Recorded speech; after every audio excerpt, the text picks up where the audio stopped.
Messenger ရဲ့ဒီနာမည်ရိုက်ရှာတဲ့ဘာတန်းလေးမှာပေါ့နော်ချစ်တယ်လို့ရိုက်ကြည့်လိုက်ကိုကျော်တွေ့လားမင်္ဂလာပါမိုက်ကယ်ကျော်ပါချိုးညီမလေးကပြောကြတယ်ကိုကျော်ပေရရှာခတ်တာပဲညီမလေးတို့ရဲ့ရီးစားတွေဒါရှာခတ်မယ်ပေါ့နော်ကိုကျော်ကတော့ရှာမခတ်ပါဘူးအဲ့တော့ကိုကျော်ရှာဖို့အတွက်အလွယ်ဆုံးနည်းလမ်းလေးတွေကိုပြောပြပေးပါမယ်ဒီ Messenger ရဲ့ဒီနာမည်ရိုက်ရှာတဲ့ဘာတန်းလေးမှာပေါ့နော်โอเคချစ်တယ်လို့ရိုက်ကြည့်လိုက်ကိုကျော်တွေ့လား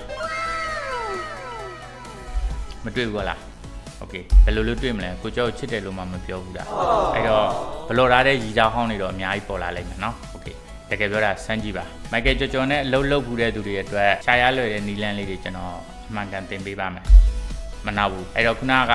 နာမည်ရိုက်ရှာတဲ့နေရာမှာပဲမိမိရဲ့မွေရက်မွေလာမွေနှစ်ကိုနင်းဆောင်လေးတွေခံပြီးတော့ဒီပုံစံတိုင်းလေးရိုက်ကြည့်လိုက်နမူနာပြောပြတာနော်ဒါကျွန်တော်တို့ပို့ထားဘူးတဲ့လူဆိုရင်ကျွန်တော်တို့ကဒီပုံစံမျိုးပြန်ပို့တယ်နောက်တနည်းဒီ Messenger ရဲ့ swap ပေါင်းမှာပဲဒီနာမည်ရိုက်ရှာတဲ့နေရာမှာပဲမိမိ passport တွေကနာမည်ကိုပဲအင်္ဂလိပ်လိုအပြည့်စုံ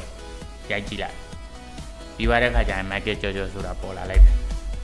ဒီလိုလေးတွေရှာရင်ဘာကြောင့်ပေါ်ရလဲဆိုတော့အဓိကအကြောင်းရင်းက MKK ပေးမှာပေါ့နော်ကျွန်တော်တို့လာပြီးအလုပ်လာစာအပ်တာနဲ့ customer တွေရဲ့နာမည်ကိုအပြည့်စုံကျွန်တော်တို့ကရေးပို့တာဘူးလေဘက်ရိုက်တယ်ဆိုလဲကျွန်တော်တို့ကမွေးနေ့တွေပါရောအပြည့်စုံရေးပို့တာဘူးလေအဲ့တော့ဒီလိုရှာပုံရှာနီးလန်းလေးတွေတီးပြီးဆိုရင်ကိုကျော်ပဲရှာမလားအဲ့တော့ရီးစားဟောင်းနေနဲ့ပြောရဘူးရလို့ရှာမလားစိတ်ကြိုက်ဆန်းလို့ရပြီနီးလန်းပေါင်းစုံပဲရှာခတ်တယ်ဆိုတဲ့လူတွေတော့ပေါ့နော်ဟုတ်ကဲ့ပါကျေးဇူးပါ